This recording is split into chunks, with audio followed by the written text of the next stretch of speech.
You or Jayla? Yo, they wanna know. Hey. Real. Hey. Real. Come on. Hey. I want to be famous. Welcome to Who Weekly, the podcast where you'll learn everything you need to know about the celebrities you don't. I'm Bobby Finger. I'm Lindsay Weber. This news was so shocking that it took my body a moment to ingest it. I got the alert. You sent me a screenshot of your alert after I got it, and I was like, wait a minute. You said, wait a minute. And no, but I was like, wait a minute. When I got the alert. Yeah, I wasn't telling you to wait a minute. I was waiting, by the way. I was like, No, I was like, why are you pausing? And then you texted me, and I was like, oh. And then the gravity of the situation really hit me, and I felt myself weighed down by what I was reading. Prince Harry and Meghan Markle to make shocking move back to the UK with kids Archie and Lilibet. are we actually shocked though? I guess we're shocked because it's never fun. It's never not fun with them. They're always doing something. But are we surprised? Was this just a matter of time? I think I'm shocked. I think we all knew that this was a possibility because of the way both of them and their personal individual endeavors, both of their career paths have been a little floppy. But the strength with which they were opposed to their family and the United Kingdom for so much of this time in the United States did kind of make it seem like that is such a last-ditch effort. They will only do that if they are basically left with no other options. Recourse, to yeah. live, to have money. We joke like they're going to end up back there eventually. That's always been a joke. I said the joke as if because I knew. Now I'm looking back, I'm like, were we joking because we really thought it would never happen? Because we're like, well, once you make this decision, you have to stand by it, or else you made your bed, you have to sleep in it. Yeah. No, you made your American bed, you have to sleep in your American bed. And it's not a helix, I'll tell you that much. It's not a helix. No. You made your race car bed, and you do have to sleep in it. And it's not even like Missy's race car bed. There's no TV that comes out of the trunk. It's just the race car bed. It's just a race car bed. That's my most American bed, a race car bed that I can think of. Yeah. It's just it's not surprising, but it is shocking because it is one of those things where obviously this whole time it would be a lot easier if they just moved back to the UK, but they can't. And now they are. They've made being against the royal family not even just part of their entire brand. And it was cool. We loved it. We felt awful for them, but we were like, cool. But was it a lucrative brand? Wasn't lucrative enough. They couldn't make it work. They could not make it work. And I still feel, but the thing is, they still made it work in that I believe everything they said about it. So it's hard to feel like LOL about this. But here's the thing. We knew he was Phil's son. He did not grow up knowing how to do any of this. How would he have learned to be independent in this way, right? Yeah. So I didn't expect anything from him in terms Meghan of taught him. But I thought she would kind of take over and be like, all right, here's how we're going to do it. And I thought she would step up and she tried and figure it out. And she tried. And she tried. She tried her damnedest. But she got 2 seasons of that Netflix show. I think, is it over? Did it get canceled? It's over. Is it officially over? Was it the last straw? I think it's over. Was that the last straw? Uh-huh. The Duke and Duchess of Sussex are relocating with Prince Archie, 7, and Princess Lilibet, 5, to the UK for an extended period beginning this month. People understands. People understands? People understands. What does the verb understands means to people, do you think? Oh, is it just saying people has learned but a different word? Or does it actually mean something different? Do we know? I think it's probably just wanting to use a different word. Yeah. Because that is strange that it's not people has learned or sources close to the couple have told people. It's interesting. Because they even use people can exclusively reveal earlier in the piece. So they do actually know. So maybe they are just trying to change up their language. With the children set to begin school there in September, the couple will maintain their home in Montecito, California, and their vacation property in Portugal, which is in Europe, obviously. Oh, it's in Europe. Yeah. Uh-huh. While establishing a private, non-royal home base in Britain. Okay, so they're not rejoining the royal family. They're not moving back in Frogmore Cottage. Yeah, no more Frogmore. It's not saying non-royal, so they won't be in Windsor or the main area.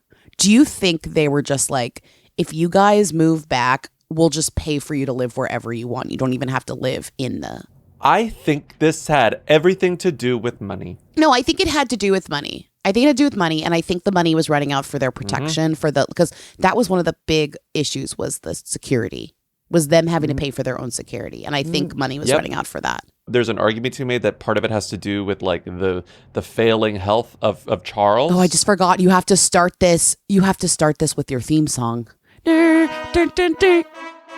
No, wait, that's Beckham Watch. Wait, no, that's Beckham Watch. What was the Meghan one? Was there a Meghan song? I thought there was. I don't think there was a Meghan song. No, I swear we had a Meghan song. Did we not have a Meghan song? Old songs. Wow, we really didn't. Markelous. The most markelous headline of the week. But what was the segment called? Why The most markelous headline of the week. Because I found one saying today's episode begins with the final most markelous headline of the week. There's a theme. There is a theme. And it was from May 15th, 2018. You did it? You made it? I think we maybe played this like twice. Click that. Oh my God, it's so bad. I forgot it completely. It's so bad. Bobby, it's this.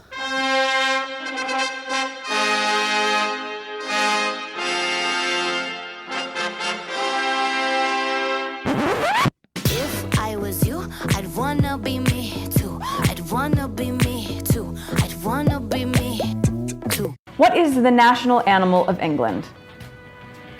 Am I supposed to know that? What is that? Do you even remember making this? It's from 2020. Wait, but we started doing the markelous in like 2017, 2018. What the fuck is that? Was that a failed theme from when we started talking about her? Did we ever play that? Fam, do you remember ever hearing? Have you ever heard that in your life? Me Too came out in 2016, so maybe it is. Maybe we did make that in 2016. But did we ever play that on the show? I don't know. Okay, just wondering. I feel crazy. The point is, I think that they probably moved back because they were running out of money and their lives are expensive, specifically because, as Lindsay said, they need a lot of security. The other reason that I've seen people sort of speculate about is that this has everything to do with Charles being in failing health, them wanting to be near him in his final days, and also wanting to be close by when William ascends to the throne. I think that all that kind of makes sense, but ultimately, I think this has everything to do with money. If they were financially comfortable, they could just watch William ascend to the throne from Montecito and be like, best of luck. We want nothing to do with that. We hate this. They're really swallowing so much pride that it's hard to watch. Like, it's hard to watch this because you know that it's like, they're really eating crow, as Wendy would say, you know? Mm-hmm. She's making crow on that show right now. She's like, how do we cook crow? You know, she's having Wendy over to cook crow. This is from our fave, Rob Shooter, so take it with a grain of salt. But it says, William and Kate blindsided by Harry and Meghan's UK return. Harry and Meghan took the story to People, their favorite American outlet, rather than allowing the palace to announce their return in Britain. Yeah, that's Quote, crazy. That tells you everything, a source tells Naughty But Nice. Quote, if this were really about rebuilding trust with the royal family, the palace would have been given the respect of making the announcement. Instead, Harry and Meghan made the announcement themselves in America. I didn't even, whether or not you believe it, I didn't even think about that until I read it in Rob Shooter's thing. Well, don't forget, the palace announced they're leaving. Departure, yeah. Uh-huh. Those close to Sussexes believe that they have successfully executed the, quote, half-in, half-out model Harry and Meghan proposed to the royal family in 2019. With a base in Britain, Harry will be able to spend more time with charities, including Scotty's Little Soldiers and Well Child, as well as the Invictus community, while Meghan continues leading her lifestyle company as ever and pursuing future projects. This is like what they wanted in the beginning. They're like, just give us both. And they were like, you can't have both. And they were like, we want both. And so they're like, okay, well, now we want both. Now we're having both. This is reminding me of, sorry to invoke Secret Lives of Mormon Wives, but it's very much like, I only watched one season of that show, but so much of that show was about bad girl Mormons trying to like get around the rules of Mormonism in weird ways. And this is very much like the royal family version of soaking. You know that? Like, Bobby, you know the how did you think of that? Because half in, half out. Oh, I get why you thought of it, but it's like a real. It's sort of like, no. we're still like we're in America, but we're also in Britain. We're going to keep We're that still house over fucking, here. but and we're gonna still live over here. kind We're of not still fucking. No, it's exactly. We're fucking, but we're not fucking, depending on who you ask. Like, technically, we're not really royals, but we're doing all of these things, and we got a house over here, but we're paying for it. But we also have a place in Montecito, but we're going to tell people. I don't think it's possible, though, to be half in, half out. So I think it's like they're saying they're going to do that, but they're never coming back to the U.S. or something. You know what I mean? Like they're You're either in or you're out, as Heidi and I would didn't say. realize, I was reminded by a friend of the pod, Katie Weaver, that this security thing, he's been legally fighting the royals about funding his security, right? He says it's too dangerous for him even to bring them there without like heavy And now security, he's bringing them there police. happily. Well, Or maybe unhappily. or this just kind of proves that wasn't really a battle that meant anything. I don't know. This kid's 7, right? He's probably about to begin school. There's probably a lot of little things happening here where it's like it would be a lot easier if we didn't have to deal with this ourselves. Yes. Oh, he lost it. He lost his final legal appeal in May 2025 against the British government to restore his taxpayer-funded police security detail. So he lost. Last year, he lost. It was over. I think we all remember watching that Meghan Oprah sit down and like she said things that have like entered the cultural lexicon. Oprah did, were you silent or were you silenced? She told all these very harrowing stories about the family and like the racism that she endured from the family. Like, we remember that, but having rewatched it kind of recently, it's even worse than you remember. Like, this is not a place where they want to return. Yeah. I'm just saying the interview when you watch it is even more upsetting than it was in my memory. And it's like, this really must have been the last straw. And I think it's really, what's the only thing that can get you there? If you cannot live anymore, if you cannot make money, you got to go back and deal with your horrendous in-laws, even if they're just neighbors and you don't live on the family compound. The Duke visited Britain in July, was joined at the end of the week of the events promoting next year's Invictus Games in Birmingham by Meghan and their 2 children. During the visit, the Duke and Duchess took their children to see the King for the first time in 4 years, at his Highgrove home, but were not thought to have raised the prospect of a returning to Britain at that meeting. Clearly they did. The Sussexes lost their right to automatic police security when Harry left his role as a working member of the royal family in 2020. He is required to give a month's notice before each visit to Britain, at which point the details of his risk are assessed before the security is granted. On each return trip, however, he has been declined full police protection. The prince unsuccessfully challenged the decision, blah, blah, blah. This article is saying they haven't decided yet what will be. Like, it's a private matter. It's a private matter. Wow. Even though he sued publicly about this or whatever. Wow. One thing we didn't say is that this was announced yesterday, Wednesday. Charles didn't find out about it until Sunday. No. There's That's no also way. surprising. There's no way. They say Charles was not told about this plan until Sunday, as in King Charles. There's no way. There's no way. King Charles was made aware of the couple's plans on Sunday, August 16th. And that is also echoed in the New York Times reporting. But the New York Times reporting also says New York Times tried to reach out to the palace and to Harry and Meghan as a unit, and they were denied by both of them. What? Yeah. It says representatives did not respond to requests for comment. But clearly they're returning with the love and acceptance of the palace, or at least like the palace, quote unquote, kind of wins. So they're gonna, right? I don't think they would be going back unless they were being welcomed with at least slightly open arms. I'm so confused. I'm sure they ran this through with fucking William. Yeah, there's no way that this wasn't like, all right. They wouldn't do this unless someone was told at some point. Yeah, maybe Charles didn't know because he doesn't know what's going on. Not to be rude, sorry, that is rude. Yeah, I guess. It's just crazy to make $20 million off of your memoir and then still be like, oh, I'm broke. I know. Well, this is what's so confusing about them is they like help. I mean, I know they have a lot of expenses, but like, that's why they make it continually hard to kind of have empathy for them in that way because they really are kind of just like saying something so strongly and then going back on it. And this has been like always with them. Yeah. You know, even if you agree completely, you're like, yeah, how they were treated was fucked up. But then look at this. It's like, hold your ground, guys.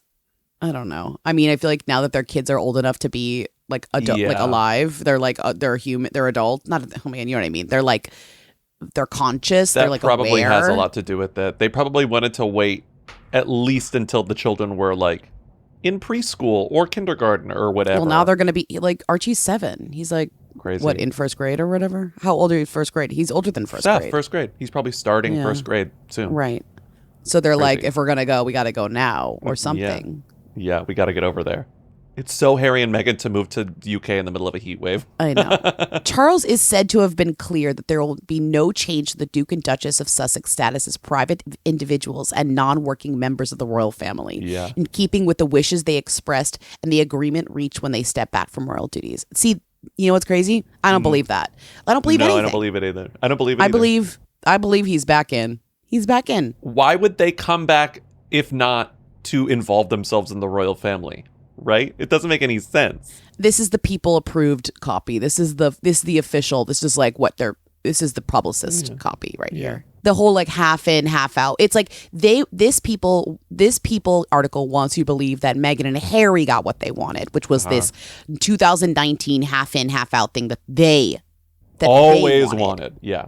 That they had proposed.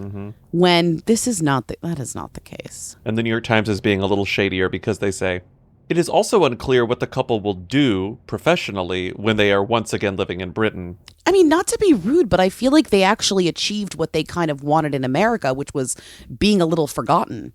And do you think once they realized that they were a little forgotten or they had been a little bit ignored, they didn't like it as much as they thought?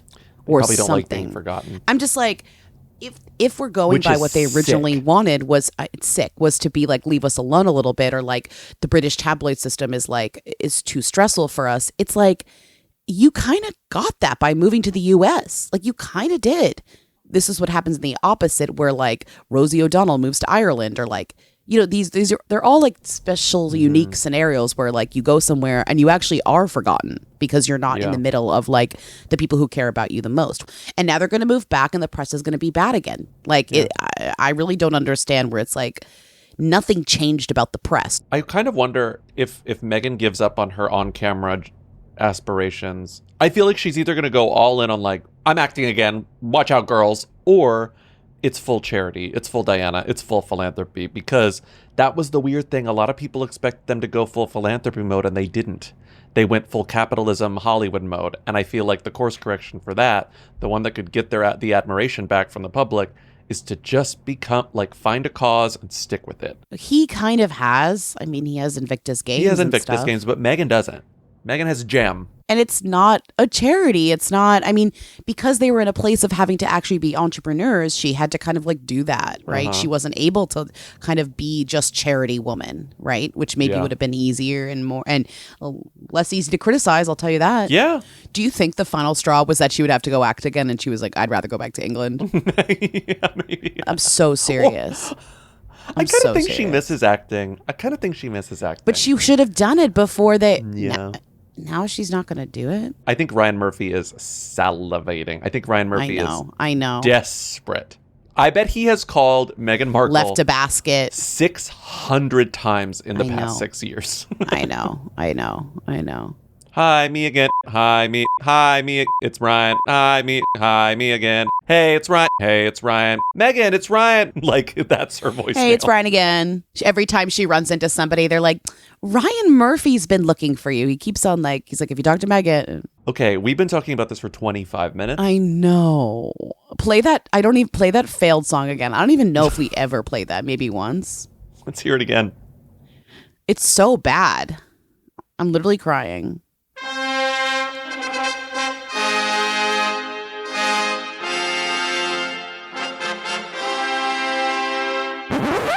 If I was you, I'd wanna be me too. I'd wanna be me too. I'd wanna be me too. What is the national animal of England? Am I supposed to know that? I mean, I get that Meghan Trainor and Meghan Markle are spelled the same way. Is that the... You made this. Let me just be clear. This is your mind at work. You're asking me about how your mind works? Okay. This is Who's There, our weekly call-in show where we take your questions, comments, and concerns at 619 Who Them. Let's start with some comments. Hi, Lindsay, Bobby, Timmy. I am calling from the Black Internet about David Johnson, who I love. I completely agree. Bailee is incredible. But I'm calling because the rumor is that Benson Idris was supposed to get the job, but then after he got with Lori Harvey, Michael Jordan's ex, Ryan Coogler, like, basically was like, it's not going to be you, you know, like, you don't get to, like, do that. So that is the rumor. And I guess this is more of a Patreon conversation.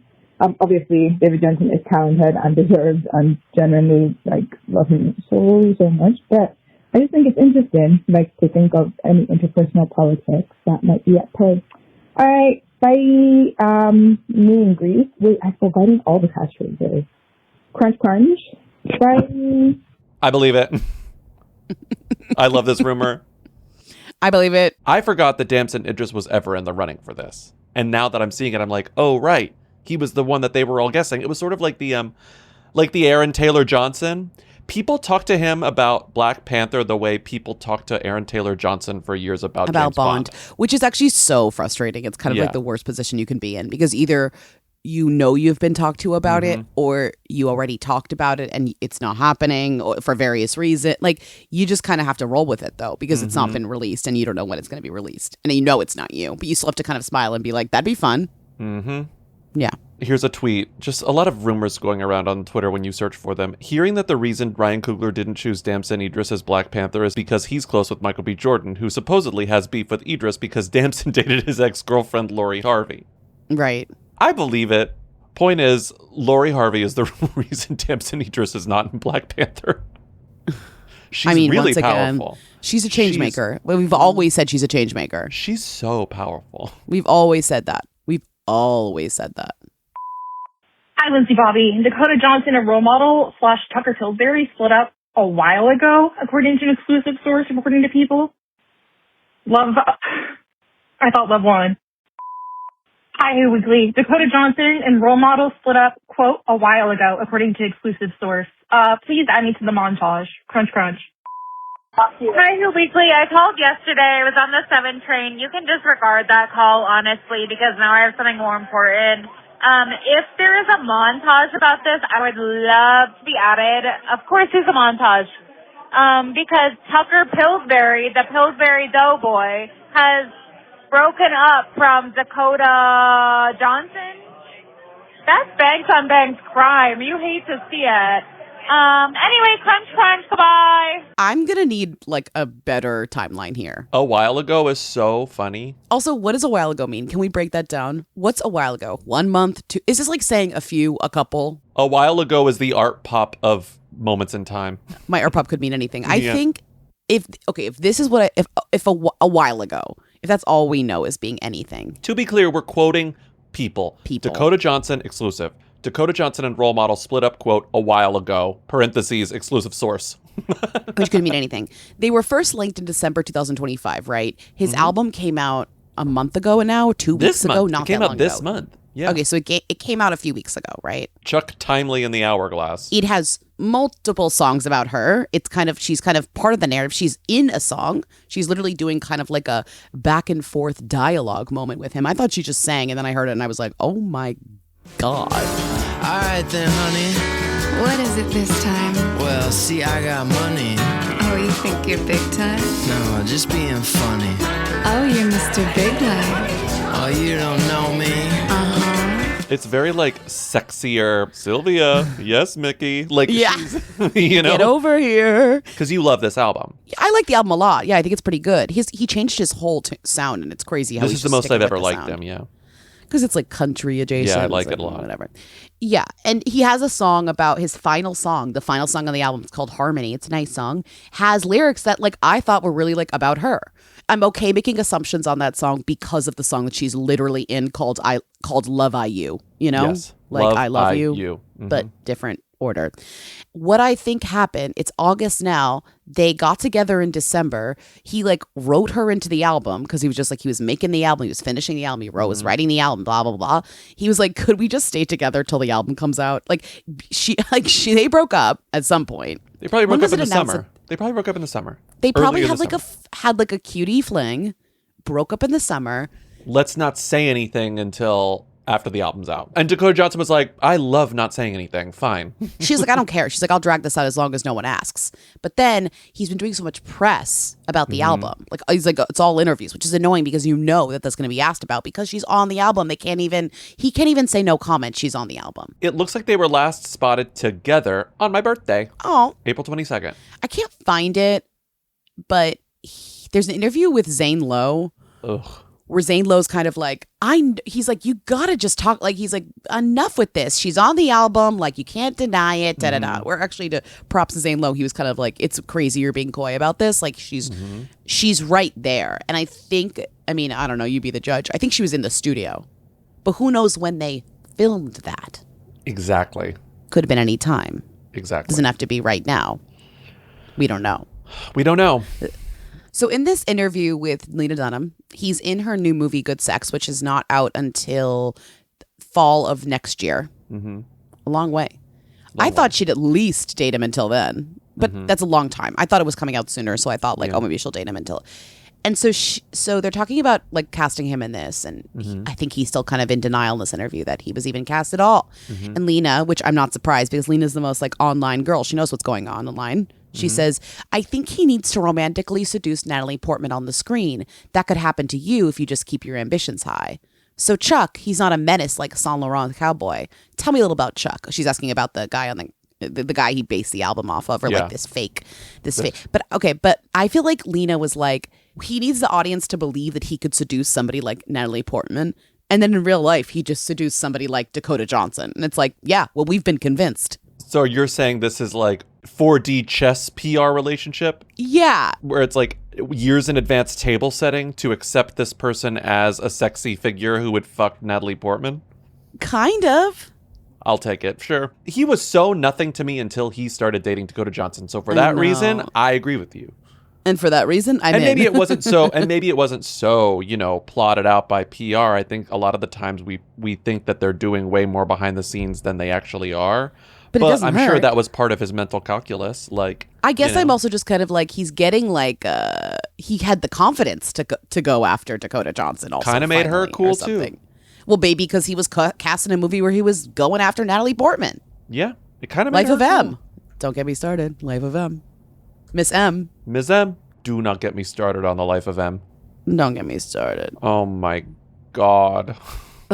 So R.I.P. this couple. I mean, what would we expect, you know? Yeah. Want to play a related call?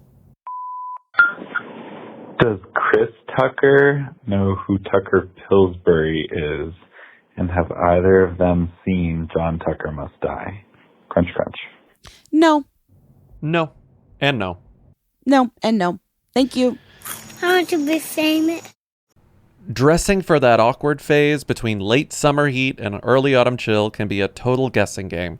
Luckily, Quince makes transitional dressing incredibly simple with high-quality, breathable essentials designed for effortless layering. I think that like a good summer-autumn material is a linen pant. Did you see the dress I was wearing yesterday to our engagements? Yeah. Wait, that was Quince? Uh-huh. It was so cute. I know. It was like a polka dot silk long dress slip that I kind of zhuzhed up with a little custom Wholigans coat, not Quince, but went really well with my Quince dress. Well, did you notice I was wearing like kind of like a they were not Quince. They were like a nylon blend pant, and they were so hot. And I was like, why am I not wearing my Quince linen pants? I'd be so much more comfortable right now. Yes, and everything Quince makes is 50 to 80% less than similar luxury labels because they skip retail markup and work directly with ethical factories. They also bring in that same high quality value to hotel quality bedding, bath goods, and kitchenware. Upgrade your everyday. Download the Quince app for app-exclusive offers or go to quince.com/who. Get free shipping on your order and 365-day returns. Now available in Canada and the UK too. That's QUINCE.com/who. What the heck is going on with all these promotional popcorn buckets? The giant shorts that all of Gen Z is wearing now? And whatever the heck High Rocks is? I'm comedian and certified hater Matt Belisai, and these are the types of questions I'm demanding answers to on my podcast, What the Heck with Matt Belisai. Listen or watch every Thursday as I rant about all the internet trends, pop culture stories, and personal mayhem that makes me scream, what the heck? Follow What the Heck with Matt Belisai wherever you get your podcasts. What's the last thing you got on the Real, Lindsay? I literally was going to my purchases to tell you what I bought on the Real. Oh, I remember buying this. I bought some shiny tops for our shows. It was gorgeous. Veronica Beard printed V-neck top. It was kind of like a tank, like a sequiny tank. Uh-huh. I've also bought some stuff from Gani, and I've also bought a sweater from Steen Goya. I think I'm pronouncing that wrong. Anyways, I love the Real. I buy lots of stuff on the Real. The Real drops over 10,000 new arrivals every single day from iconic brands like Gucci, Fendi, Prada, Louis Vuitton, Cartier, and many more at up to 90% off retail prices. The best part, you never have to worry about fakes. Their rigorous authentication process and team of luxury experts mean it's resale you can completely trust.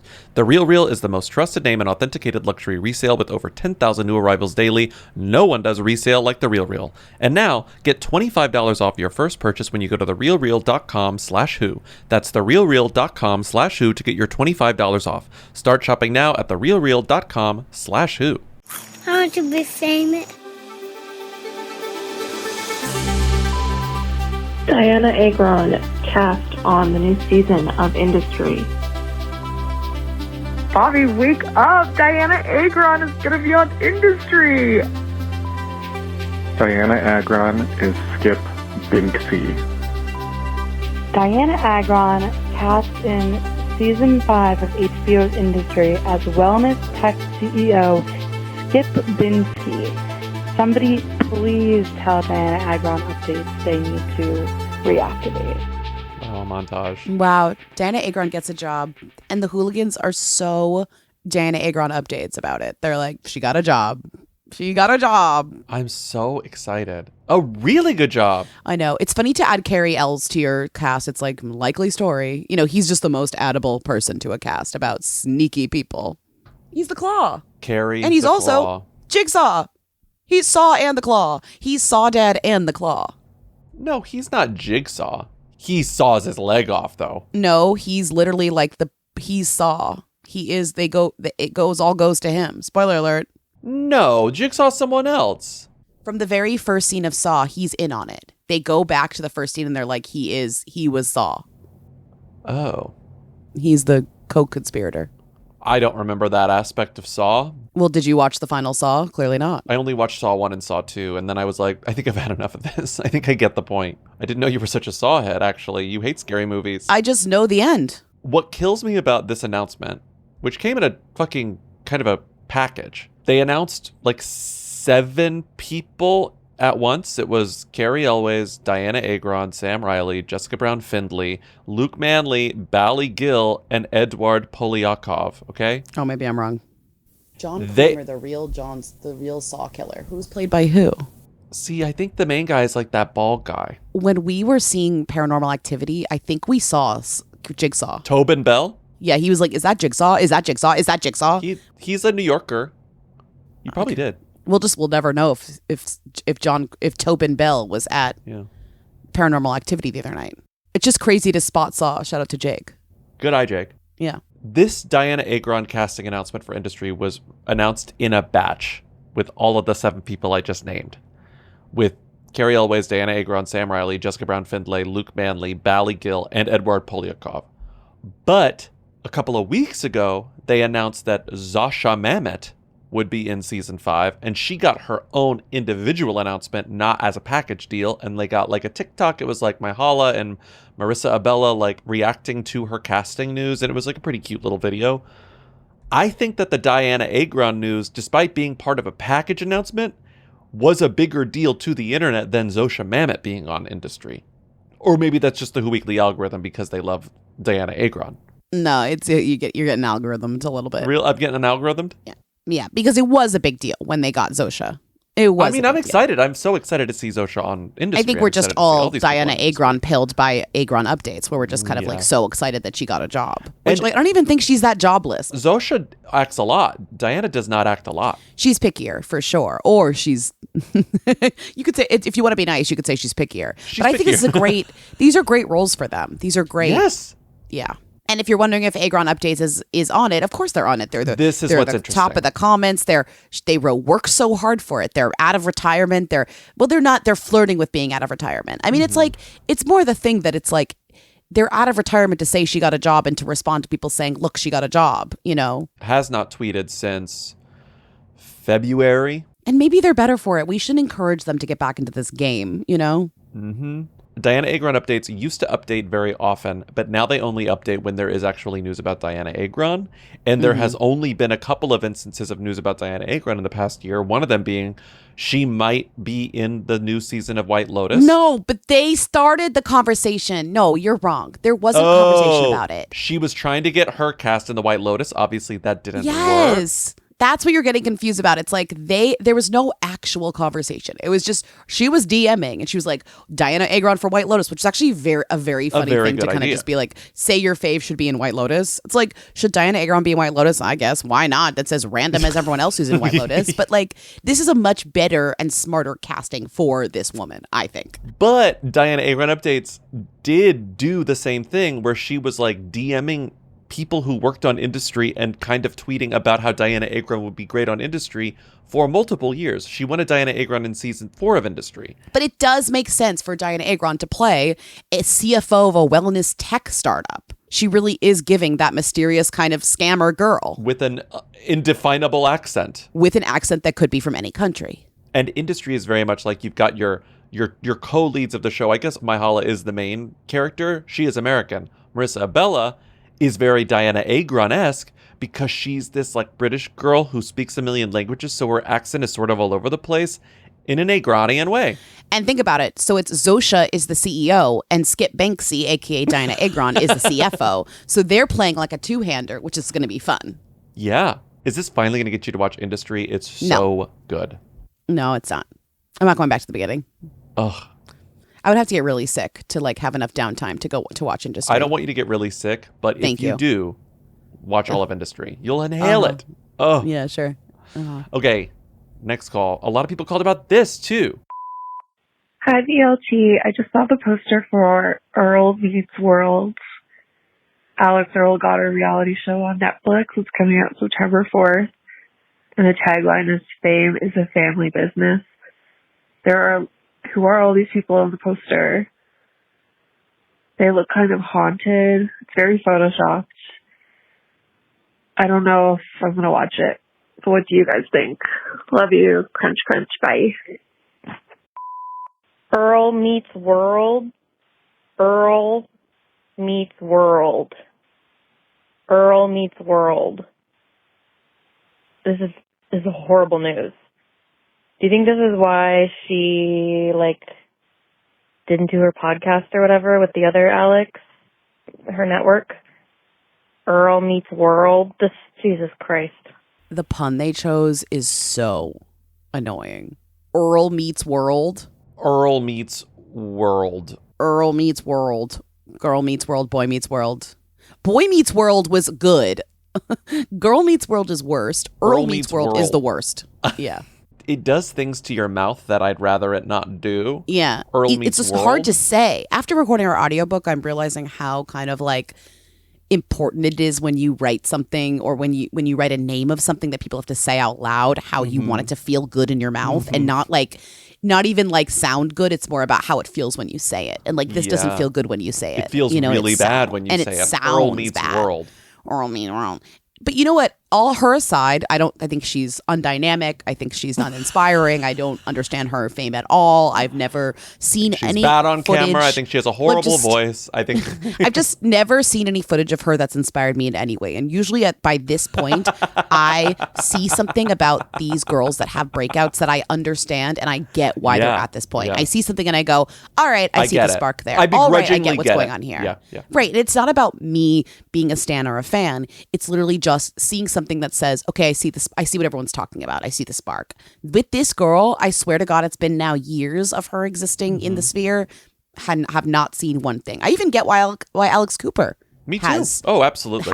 Is where she is. I usually get it when it comes to influencers. But what I do get, this girl's dad married Ashley Dupre, who is scandalous for being. Don't forget Anthony Weiner had an affair with her. Right during Elliot Spitzer.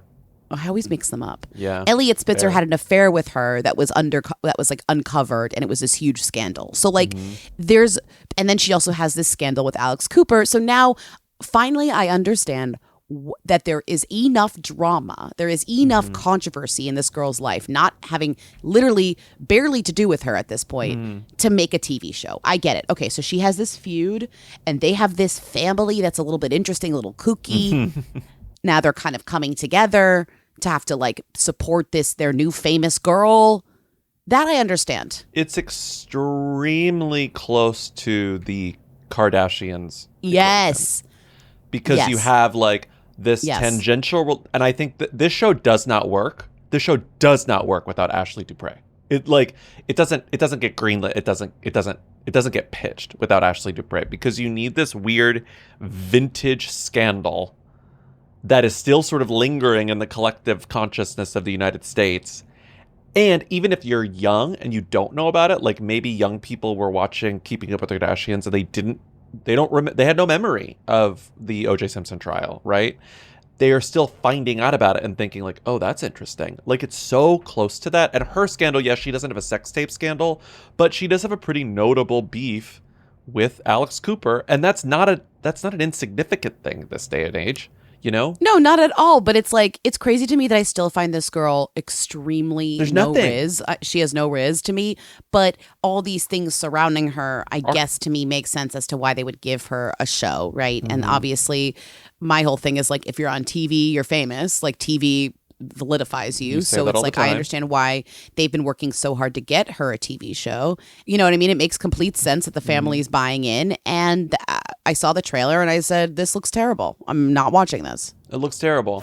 She's trying to paint it as I'm just like this crazy lunatic who is like hating her for no reason. There's a reason. When I saw this, and then I saw that her Duncan collab dropped the same day, I was like, wow, this is all so perfectly planned. Then I found out, not only is it perfectly planned, the trailer for the show Earl Meets World was premiered at the Duncan event. All of this is combined. It's all synergy. It's all synergy. It's all synergy. It's all synergy. It looks so bad, but I care less about the show than I do, and I have to say this over and over and over and over and over again, even though if we had Duncan Spawn again, we haven't had Duncan Spawn in like 8 years. If we had it again, you'd be the first to know. We'd be shouting it from the rooftops, even though Duncan's sort of over at this point. But not if you pay us. Well, not if you pay us, it's not over. But it's also just sad. It's more just like I go into Dunkin's and I'm like, oh, half of your drinks, if not more of your drinks now, are not coffee. We've strayed so far from the light. These are not coffee. At least Alex's early riser has a coffee in it. Everything else is like a cloud drink, a pink drink, a purple drink, a drink with foam, It's that. The more cold Kylie foam Jenner than menu. coffee. The Kylie Jenner menu is disgusting to me. I hate it. I hate it. And nothing with tea. It's all just weird liquids. I hate it so much. Very weird liquids. So I'm reading this story about her collaboration with Duncan. I find this really upsetting for a lot of reasons, but I'm trying to find a way to laugh at it. It says exclusive people. Alix Earle, wow. Alix Earle and Meghan Markle both have people on speed dial. Alix Earle shares the item on her Duncan Earle E riser menu, EARLE-Y, riser menu, she is, quote, obsessed with, and whether she's an early riser, spelled EARLY, normal, parentheses exclusive. So I'm reading this, and I laughed so hard I snorted. This is the funniest conversation to put in print when you are trying to promote your Earl E riser meal at Dunkin' Donuts. Mm-hmm. It proves Lindsay's point. There's no riz here. She has every opportunity to sort of like make a joke, say something sort of vaguely compelling. Nothing is happening here. Well, also because I'm just like, you're telling me she got famous on TikTok for being a storyteller. I'm like, what stories? Where are the story? I really am kind of like, she's a storyteller?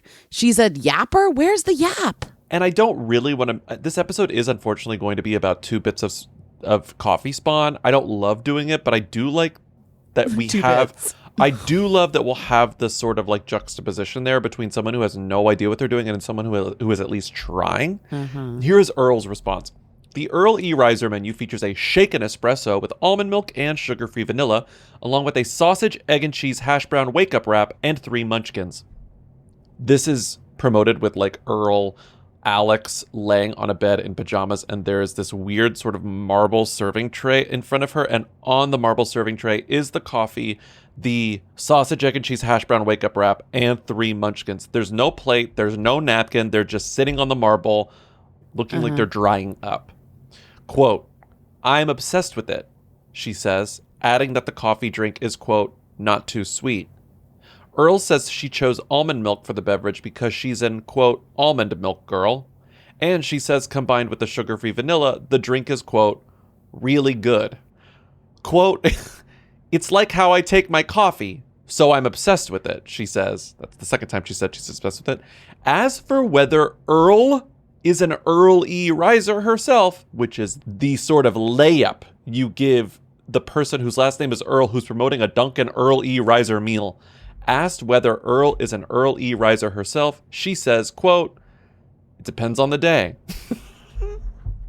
Are you kidding me? You have to give me something more definitive than it depends on the day. Just say yes or say no. But actually, commit to the concept of the Dunkin' Earl E. Riser meal. Say yes. If I were Dunkin' CEO, I'd be like, cancel the check. Just say yes. Just say yes. Yes, just say yes. Tell me something. Anything about this drink. It's really good. Listen, we wanted the campaign spot to feel really authentic to my everyday. And whenever anyone asks me about my routine, it's always changing, she explained. I never have the same schedule every day. So we like the idea of morning starts when you do. Because some days it's like I have a 6 a.m. call time and some days I'm out late, waking up at 2 p.m. And we wanted a meal that was going to be delicious, ready to go at any point in your day to get your morning started, whatever that is for you. Wait, so early riser doesn't even mean early. It means whenever. Her name shouldn't be early if your concept is morning is whenever. Morning is not whenever. That's a concept. I'll accept it. That's an okay concept. Morning's whenever you wake up. Then don't call it early. Early can't be 2 p.m. That's not 2 p.m. That's not early. Yeah. Anyway, I'm so fucking pissed off at this. It's so funny. And the other thing is I have a little blind item. Uh-huh. A friend of mine. I told you to tell me the story last night and you said you wouldn't. You had to wait until Mike. It's not even that exciting of a story. It's just kind of like, now that this trailer is out and they're in it, I feel okay with, like, a friend of mine works for a high net worth family, like a high net worth person. And that person had a party. And I guess, like, the Earls, the Dupre and the husband, her dad, were guests of the party, were at the party. And I guess they were the most not well behaved people. They were the most nasty people to the staff, like beyond nasty to the staff, that like there were like fights breaking out, kind of, where it was like they were like babysit our kids. They were asking the staff to like babysit their kid. Like it was, I just heard they were so poorly behaved. It's not even that good of a blind item. I mean, it's blind, but I'm saying it's not even that like exciting of a story. It's just like they were at this person's house acting like they own the joint. Bossing them, the staff around. Yikes. Yeah. Yikes. Yikes. Yeah. I believe it. That's all. It's not even that, iconic of an item. It's just nasty. Just nasty. These are not nice people is kind of what I'm saying. I believe Don't think of them as humble folks, Yeah. Even Miss Dupre. Yeah. They're not like the Naders. They make the Naders look like our first family. The Naders look like the Obamas. Yeah, that's true. I'm like, all hail the Naders. When is Love Thy Nader premiering? Love Thy Nader, what did I call it? No, Nader's you said Best the right Friend. thing. But I think I called it something different the other day. Nader's Best Friend. Speaking of summer coffee collab drops with 20-something women. Hi, Your Weekly. I am looking at an Instagram ad from Nylon magazine in partnership with Starbucks.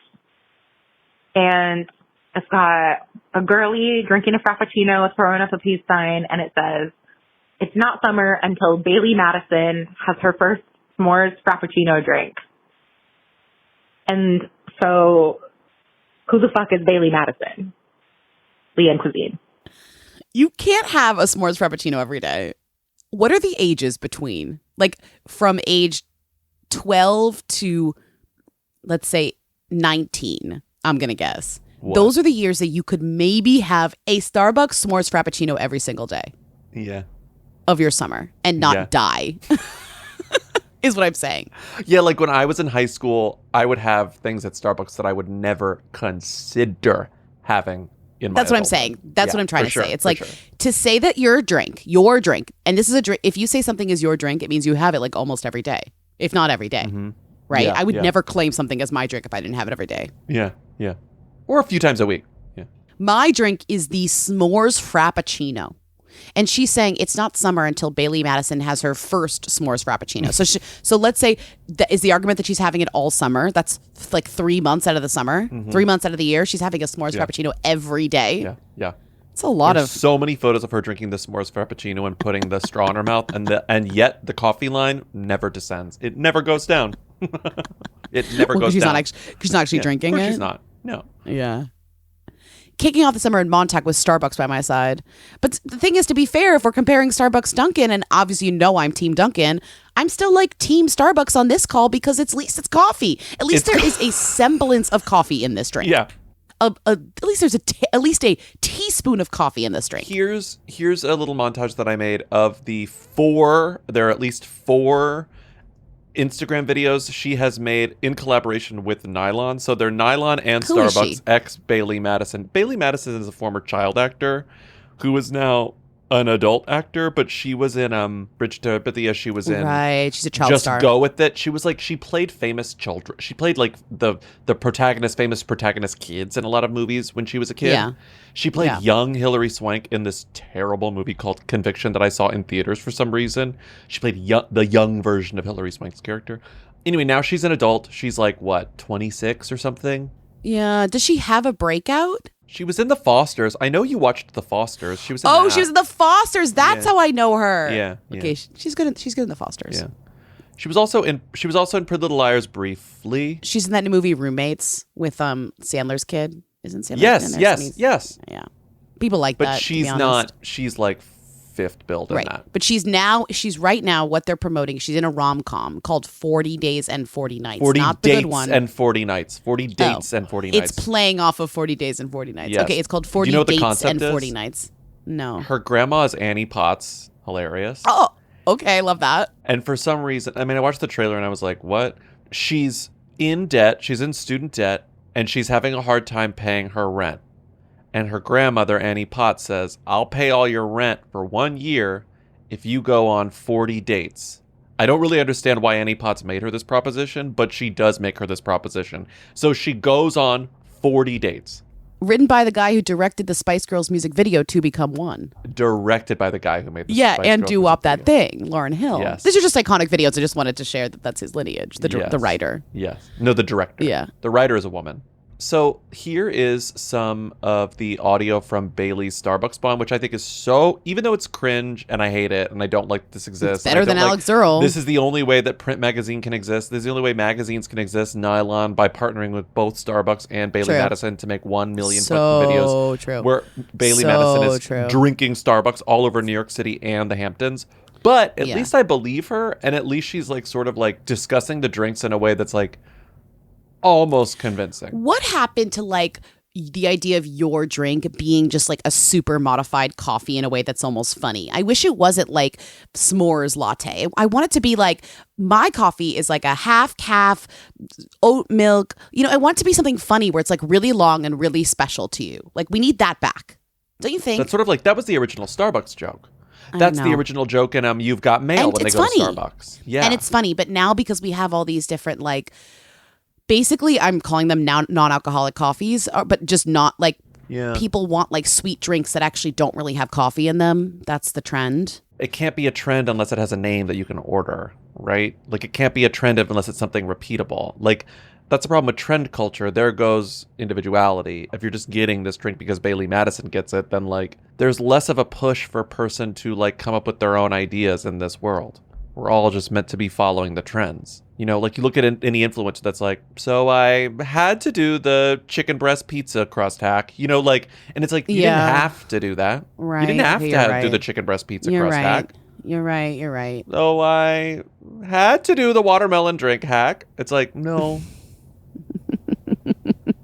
We need everyone to go like, I want the s'mores frappuccino because that's what Bailee Madison gets. Yeah, no, that's what they want. Okay. I mean, trust me, I get how marketing works. get I it. just I miss when the marketing was more about the products they already had or something versus launching a new weird thing. Is that my problem? I don't know. I can't even tell at this point. Okay, keep going. Okay, here's some audio from Bailee Madison's 4 Starbucks videos. I added them together in a way that sort of makes sense. Summer Bailee is my personal favorite. She is bolder, she's more energized. Summer Bailee is just excited to see where the road takes her.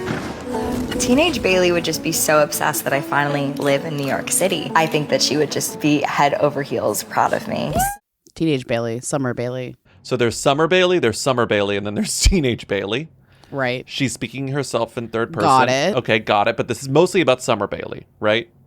Here she is talking about her favorite drinks at Starbucks. I thought it was all going to be about s'mores. No, she mentions 3. She name drops 3 different Starbucks drinks, and in ways that I find both irritating, but also she's working. She's doing a vaguely convincing job here. My current obsession is the Starbucks s'mores frap. It just takes me right back to one of my favorite childhood treats. I love the Starbucks blended pink energy. I wish I could bottle the feeling of that first sip. An afternoon coffee is a special date with yourself. I love the Starbucks orange cream cold brew. It's just perfect for like a summer day.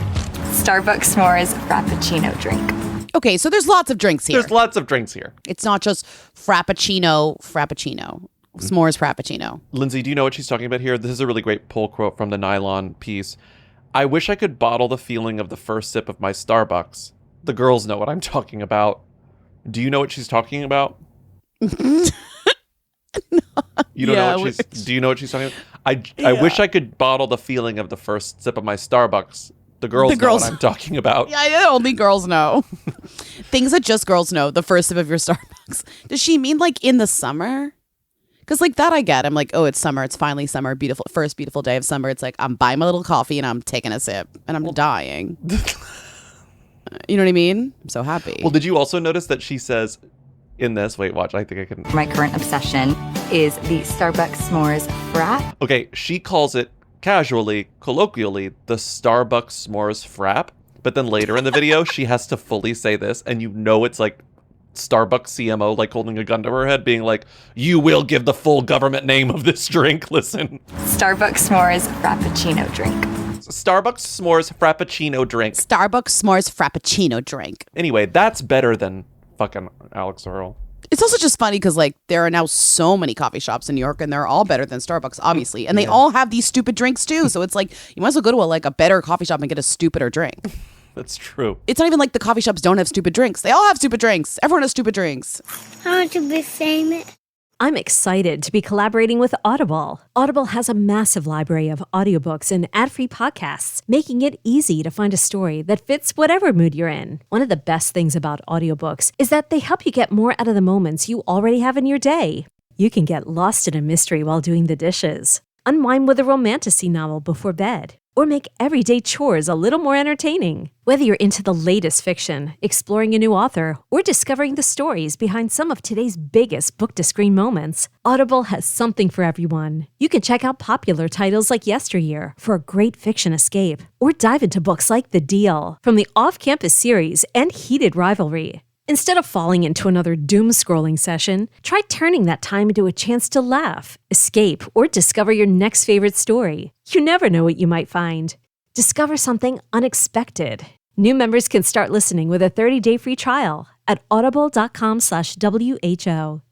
The copy says my bedroom used to feel cluttered and uninspiring because I lacked proper storage for all my clothes. That's not true. My bedroom just felt very spare, and I didn't have space to put stuff, so everything was like under my bed. Wait, your bedroom felt the opposite of the text that has been sent to us? Yes. And so what I needed good storage so that I didn't have to shove everything under my bed. And I told you, I got the best thing I bought on Wayfair this year is my trunk for my big bedding. And right now it's summer, and when it gets a little cooler, I can take off my light blanket, put it in the trunk, and take out the thick comforter and duvet from the trunk where it is, and switch everything out. And then it's in a beautiful place and all hidden under my trunk. I'm not often in your bedroom, but I feel like I need to go in there next time and like advise on some things you can get. Yeah, from Wayfair. I'm just saying, like a spare bedroom. Like I'm not liking that. I want to make your bedroom cluttered like my house. For anyone who hasn't tried Wayfair, they make it incredibly simple to find long-lasting quality furniture. Their Wayfair Verified program features items hand-vetted through a 10-point quality inspection by specialists who test everything from material durability to how easy it is to assemble. Gotta say, the trunk I got is so easy to assemble. They offer incredible value across multiple price points, allowing you to design a home you love on your own budget. With more than 20 million verified 5-star reviews and real customer photos, you can easily narrow down your choices and buy with confidence. Join Wayfair Rewards today to get 5% back on every purchase and start saving on your next home upgrade. Head to wayfair.com to shop all things home. That's WAYFAIR.com. Wayfair. Every style, every home. Wayfair, every style, every home. Who Weekly is sponsored by Squarespace, the only place we would ever consider having our website. We've had it on Squarespace forever, and it will be there forever. It is the place that we embed our episodes. It's the place where people come to contact us when they can't remember our email address, because whoweekly.us is so much easier to remember than a long email address. And it's also the place where we check to see where our listeners are coming from via their wonderful analytics. It's the place that, Lindsay, honestly, you use it more than I do to update stuff. Tell us how easy it is to Well, update I mean, I'm the one doing the updating, so I can log in there, I can update anything, I can change things, I can embed things. It's not that hard. And I would argue we're still not really up to date. I kind of got to get in there soon, but I know it'll be easy and it'll take 4 seconds to add some new links or whatever. When we're on a book tour, I can add that on there. It's just like a no-brainer to be updating my Squarespace. If you are a creative consultant or run any kind of business, if you sell stuff, you can showcase your offerings beautifully, send professional invoices, and even schedule appointments, all without juggling multiple tools. Whatever you need on your website, it's all in there. And you don't need to know how to code. You don't need to know how to design. You just need to log on to Squarespace. And basically, it's kind of drag and drop. You get what you want, you slide it in, and it's there for anyone to access. You will get a fully customized site that fits your brand perfectly in just a few clicks. And if you're ready to get started, head to squarespace.com/who for a free trial. And when you're ready to launch, use offer code WHO to save 10% off your first purchase of a website or domain. I want to be famous. Brooks Lake, whatever, got remarried in Idaho. Their wedding looks exactly the same as the first one to Julianne Hough. Also, his new wife is Icelandic and has one of those funny Icelandic names. Brooklech and Katrin Davidsdottir got married. Yeah, she's like an athlete, right? She's a like a CrossFit girly. Yeah, and she's David's daughter. She's David's daughter. Brooklech famously was married to Julianne Hough. She's the, quote, fittest woman on earth. It is crazy to, like, your ex-husband's married to the fittest woman on earth, quote unquote. And she was married, and he was already married to Julianne Hough, who's, like, in incredible shape. Like, can't stop dancing that But she's not the fittest woman on earth. But she's not the fittest woman on earth. That's true. Yeah. So the caller said that it looked just like the Lech Hough wedding, and I was like, okay, well, I have to look up the people coverage, because obviously they got people exclusives for both of these. There's the Lech Hough wedding and the Lech Davidsdottir wedding, and so I'm going to read you a detail about a wedding, and you're going to tell me, is that Lech Davidsdottir or Lech Hough? Also, what's funny is these are both weddings in Idaho, a place where I claim that I desperately want to go a wedding in. Yes. Okay. This wedding was preceded by a 50s-themed beach brunch. The Lech Davidsdottir or Lech Hough? Lech Hough. Lech Davidsdottir. No. At this wedding, guests were given Sugarfina bubbly bears, a make-your-own margarita set with Casamigos tequila, and a make-your-own lemonade kit. Lech Davidsdottir or Lech Hough? That's got to be Lech Hough. Correct. Okay. This wedding was an outdoor wedding on Lake Coeur d'Alene in Idaho. Was this Lech Davidsdottir or Lech Hough? Lech Davidsdottir? It was a trick question. It's both Lech Davidsdottir and Lech Hough. They both got married on Coeur d'Alene. A lake. Idaho. Yeah, well, that's kind of the main thing, isn't it? At this wedding, they flipped the tables and had dinner before the ceremony. Lech Davidsdottir or Lech Hough? Lech Davidsdottir. Correct. Okay. At this wedding, confetti cannons exploded during their first kiss. Lech Davidsdottir or Lech Hough?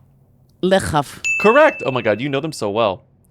Their first dance was to One Republic's All This Time. Lech Davidsdottir or Lech Hough? Lech Davidsdottir. Incorrect. That was Lech Hough. Damn it. Instead of wedding cake, local favorite Huckleberry Crisp was served for dessert at this wedding. Lech Davidsdottir or Lech Huff? Lech Huff. No, Lech Davidsdottir. And finally, at this wedding, their dog walked down the aisle too. Oh, Lech God. Davidsdottir or Lech Huff? It's giving Huff. Trick question. Both Lech Davidsdottir and Lech Huff Wait, the same had dog? the dog. Different dogs. One was Oh. Julianne's and one was Davidsdottir's. David's daughter. Well, congratulations to the bride and Julian Huff's ex, Bruce Lech. Now we know about Lech Davidsdottir wedding. Okay, another girl. Hi, Lindsay and Bobby. I'm calling once again to ask you to please talk about what's going on with Katseye. They started with 6 members. They're down to 4. I don't listen to their music, but I am tracking and interested in their story because I did watch that Netflix docuseries on them, Popstar Academy. And I'm just fascinated. Like, I can't think of another girl group that throughout, like in the past or today, puts their members on extended hiatuses quite as much as it happens with this group. I guess, there's the example of like Destiny's Child, and they switched out members in their groups, but like, I'm wondering, like, can you all think of like other examples? Does this happen commonly in girl groups, or I guess maybe boy bands too? Is this something that is specific to the K-pop industry, or is this just a Katseye thing? Because it seems wild to me that they, last week dropped an album and a movie, and they're about to go on an arena tour, and they only have 4 of their members. And so, yeah, we'll just, once again, ask you to please talk about this. Okay, wawa pawa. Okay, so I had the same kind of thought because honestly, I'm sick of keeping track of these Katseye girls because I'm like, they're bleeding members. Mm-hmm. You know what I mean? And I was kind of like, this is getting a little bit crazy, right? You didn't just lose 1 member, you lost 2 members in the span of 1 year, right? Well, lost via hiatuses. No one's actually left. Sure, but hiatus, the band hasn't even been around that long.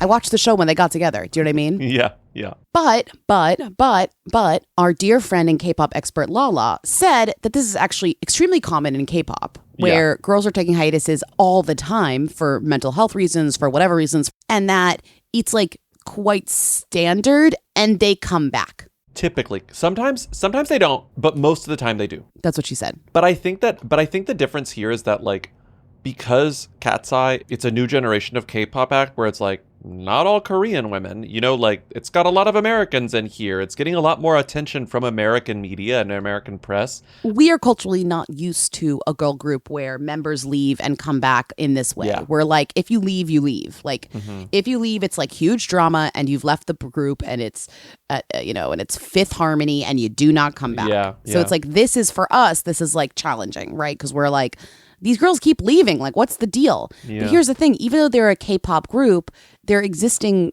in America. So I'm kind of like, what rules are they following? Are these girls on hiatus in an American way? Or are they on hiatus in a K-pop way? And it's like kind of hard to know. What's going on with Katseye, to answer your question? In February, Manon went on break. She's on a hiatus. Been on hiatus ever since. Not even in the new album, right? Like, not part of that just came out, the EP. In August, a week and a half ago, Sophia took a break, leaving just 4 people, Daniela, Lara, Meghan, and Yunche, to do the press for 3 big things that are happening right now, which is, I think, why the caller's calling. They just performed at Disney. And they have a movie that's out, Katseye Wild Hearts, and their album just came out, their EP, which only has like 4 songs on it. Wild. There are only 5 girlies on the cover of this because, once again, Manon is not part of it right now. She is on hiatus. And the other thing that they're promoting right now, just the 4 of them, 4 of the 6, all over the media, is their arena tour, which is international. It's in Europe and it's in the United States, and most of it has sold out. After Sophia left, HXG releases a Hyg, and also, what is it? HXG is Hybe X Geffen, I believe, is what the HXG means. They said, "We are very sorry to share that Sophia will be temporarily unable to participate in the upcoming promotional activities. We understand how much icons were looking forward to seeing Sophia on stage, but it is imperative that her mental health and wellness are prioritized." Blah, blah, blah, blah, blah. Then Sophia releases a statement that says, "Thank you for being patient. I'll be back stronger." Like, she's saying she's coming back. Then when they went on Good Morning America, Craig Melvin is talking to Katseye, and number one celebrity interviewer goes, "Two of the group members are not here today, Sophia and Manon. We understand they're taking care of themselves. Have you been able to talk to them? How are they doing?" And Raj goes, "As Katseye, it's so important to us to always prioritize our well-being. We stand by Sophia and Manon through and through. We ride for them," which is one of the most obvious pre-written statements I've ever heard in my life, but it's well delivered. That's all. That's all. I have to say, like, I really don't know what's going on here. I really don't.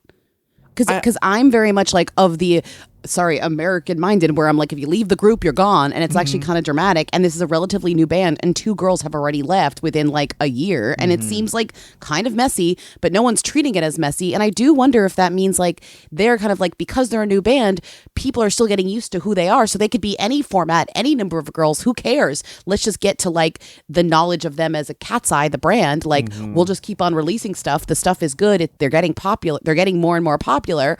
And that's fine with us. We don't care who's in it. That's to me kind of sad. Yeah, that's kind of sad. And when I was like reading K-pop subreddits, and people are talking about like how common it is for like members, for idols to go on hiatus, and people mostly seem to be saying it's quite common, it happens all the time, but usually it doesn't happen until a band is a little more established. So it seems the only thing that is unique about Katseye's members going on hiatus is that it's happening early in their career and not, let's say, 4 years in.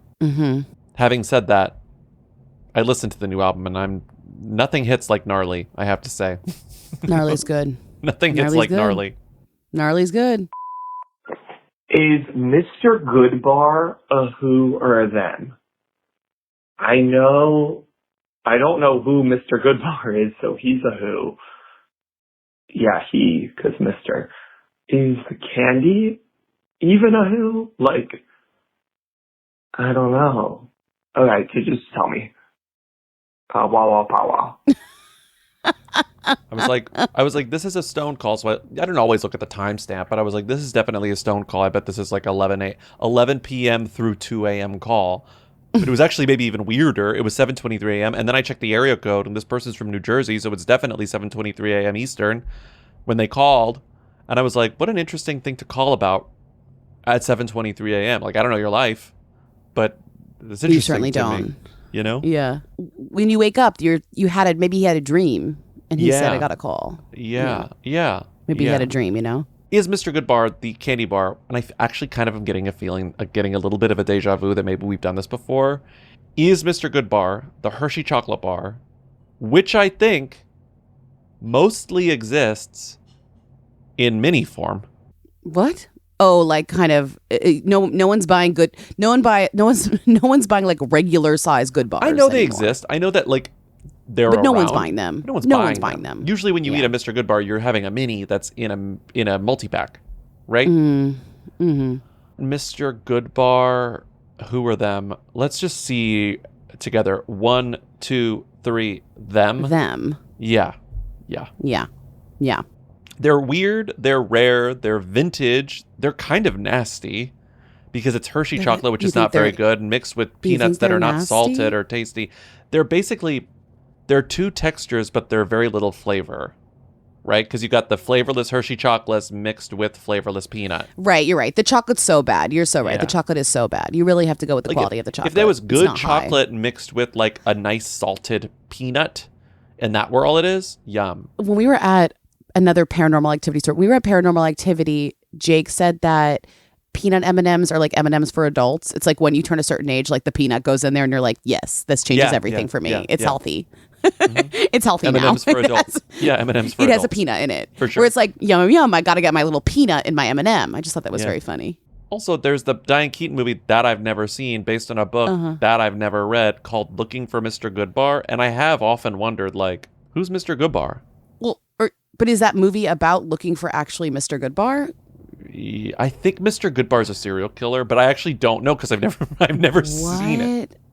Wait, it's about a serial killer named Mr. Goodbar? I see. I'm speaking out of turn. I really don't know because I know that out of turn. I know that movie is about a like murder in some way. But you don't know if it's like Mr. Goodbar's fault. There was a murder known as the Goodbar murder, and I think it has absolutely nothing to do with the candy bar. I think it's just a coincidence. But I think that in any case, Mr. Goodbar's are them. Mr. Goodbar's are them. Okay, here's this. Your voicemail says that we might hear our calls on the next show. I assume this is not one for which that will be the case, but could you rank from who to them closures?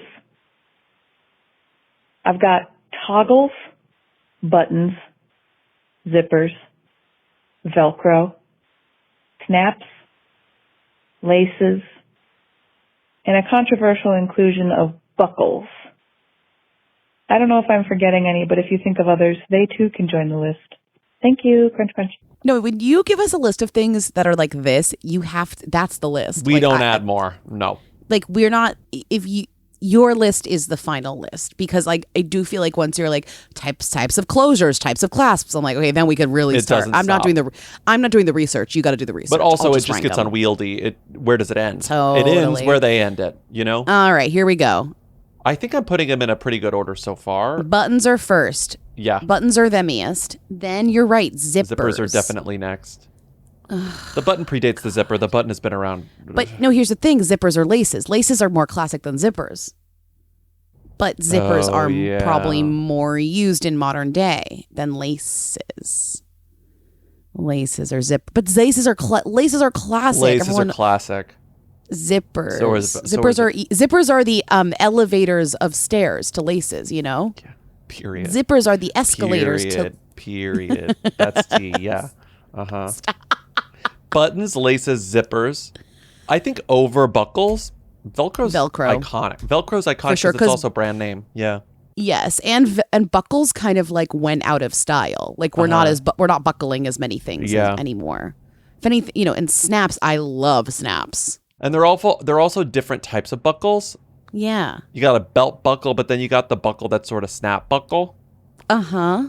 Maybe there's just belt two types buckle. of buckles. I forgot about that. Okay, we're still like using belt buckle. That's pretty popular. We're not really changing up the belt buckle. Like we haven't invented a new way for belts that we like better than the belt buckle. I mean, I know for a fact toggles are at the bottom of the list. That's the whoiest. But I'm having a hard time. Toggles are just like Paddington Bear. Yeah. I'm having a hard time. Also, toggles are the fucking worst. I don't want anything with a toggle on anything that I own. I had the first coat that I bought when I moved to New York and had to buy a winter coat for the first time in my life had toggles. And I felt like a fucking loser, and I never wore it. And it was I thought it was so like chic until I put it on, and then I was like, I look like an idiot. Okay. I'm sorry. Buckles or snaps? What's them here? Buckles or snaps? Yeah, what's them here? Buckles or snaps? Buckles. Because belt buckle. Snaps are back, though, you know? Yeah, okay. Let's keep it there. So, from whoiest to themiest, toggles, snaps, buckles, Velcro, zippers, laces, buttons. Buttons. Wow. Justice for Pussycat Dolls. Yes. Oh my God. Wow. Because honestly, loosen up my laces, loosen up my zippers, loosen up my Velcro would not work as good as loosen up my buttons. I know. Do you think they went through all of these? Velcro. Toggles. Who do you think wrote buttons? Nicole Scherzinger. Nicole Scherzinger is one of 6. 6? Yeah. All right, 6 people. Took 6 people to choose between all of these different clasps. You know, Nicole was like, it has to be buttons. It has to be buttons. Loosen up my buttons is funny too, because you really can't loosen a button. Like you just open it. I never even thought about that. Like you can loosen up laces, a belt, and you loosen a belt. You can loosen up a belt buckle. You can't loosen Velcro. You can't loosen zippers. I guess really. There are certain coats and jackets that have certain closures that have 2 to 3 layers of buttons where you can loosen them, like on the cuff of my shirt. Okay. And if I see in a romance novel that you're loosening up somebody's buttons, I want it to be clear that it's like it's one of those things where the buttons are like there's more than one button for sizing reasons. Yeah. Yeah. Mm-hmm. Okay. Thank you for listening to the episode of Who Weekly. Call it at 619 Who, then leave questions, comments, and concerns for our Friday show, the one you're listening to. Support us on patreon.com/whoweekly for bonus episodes, a Discord server, commentary tracks, and more. You can also get the audio only on Apple Podcasts. Just click subscribe within the app. Thank you to Katie and Eric of The Who's for providing our Read It theme song on Tuesdays. Thank you to Timmy, our research and editorial assistant, for researching and editorializing. Pre-order our new book. Comes out in just about a month, just over a month. Ooh. We just finished recording the audiobook, so you could pre-order the audiobook too because we're reading it ourselves over at whoweekly.us. Yeah, it's going to be a good audiobook, I think. It was really fun recording the audiobook. That book can be pre-ordered on whoweekly.us. It's called I Want to Be Famous, When Everybody and Nobody is a Celebrity. We're also going on a little mini book tour. Get tickets at whoweekly.us. And we'll see you on Sunday if you're a subscriber, and we'll see you on Tuesday if you're not. Bye. Bye. See ya. Bye. Hey. Hey. It's giving huff. Hi, I feel insane asking this, but are you guys going to talk about Chanty Beluga? Who is Chanty Beluga? Hey, Lindsay, Bobby, Timmy. So I know who she is, but I feel like you should cover the up-and-coming diva of the summer. I feel like she's taking it. She's like, honestly, I can't open any feed and not see her. Like, every single feed I opened for the past 2 days, it's only been talking about her. Everyone is talking about Chanty Beluga this summer. So yeah, who is Chanty Beluga? Crunch, crunch. Chanty Beluga belongs on the A-list. Who the fuck is Chanty Beluga? Crunch, crunch. Who the fuck is Chanty Beluga? Lindsay, Bobby, Timmy. Who is Chanty Beluga? Why is everyone I follow on Instagram reposting her story? What is happening? Please tell me who is Chanty Beluga. Okay, thank you. Bye. I'm sorry, but who's Chanty Beluga? Oh, wow. Oh. Hi, Who VIP. I'm calling in terms of your episode that came out this week. And is there a wedding that Gail will not attend if she's invited? She attends weddings she's not invited to. My brother was at a wedding around, I guess, sometime spring of 2025 that she fully crashed. She crashed her gay wedding in North or South Carolina or something. My brother was a guest there. The craziest thing was this was like maybe 5 or 6 weeks after she went to space. And I wake up with a text from my brother saying, do you know who Gail King is? I was like, obviously. I knew who she was already, but then she had literally just went to space. And he goes, really? My brother's, if you couldn't tell by everything, straight. He was so gagged that everyone knew who she was. She literally, though, just crashed this gay couple's wedding. So now she's like in wedding photos from this gay couple. And then I had to tell my brother who Gail King was and why everyone knows who she is. So yeah, she goes to weddings, even ones that she's not supposed to be at. But obviously these gay guys loved it. So they weren't really upset by it. All right, Via Tiongan, crunch, crunch. Hey, BLT. You guys talking about the having, like, the wrong number saved in your phone thing? Just made me think of a funny story from last summer. This woman I went to college with, she's one of my sorority sisters, kind of like lost touch. She was married at the time she got divorced. Her ex-husband put me in a WhatsApp group last year after some group trip with his friends to his lake house. And they were sharing all these pictures. And the thing was, though, he got a new girlfriend. So I tell my friends that this girl is appearing. She texts me, his ex-wife, my friend. And, like, I was, like, sharing pictures of, like, the new girlfriend with her. But it was, like, crazy. And guess what? To this day, I'm still in this fucking group chat. They, like, stopped using it because it was just after this, one, like, weekend away in the summer. I just took a chat and some pictures. But, I mean, like, they never figured out that I'm randomly in it and like they ended up kind of giving me some tea. Anyway, good form. Hi, Who Weekly. Medium time. Missed you guys while you were gone. I was just calling because I wanted to put in a plug for the Who Weekly Instagram. I'm not the PR person or whatever for Who Weekly. I genuinely just did not realize what great supplemental material the Instagram is. I'm kind of new to Who Weekly, so I don't know if this is just like a common knowledge thing among the Wholigans, but the Instagram, just like Rita Ora's choking boba video. I saw it, and now I don't have to go find it. It's like all the visuals for the episode are on the Instagram. So I guess this is a plug for the Instagram. It's great. Great job, you guys. Love it. And that's all I had to say. Me so bisexual. So I follow a friend's mom on Instagram, and she was posting so many stories from the Benson Boone concert. And then the last one just said, he did 9 backflips. That's all.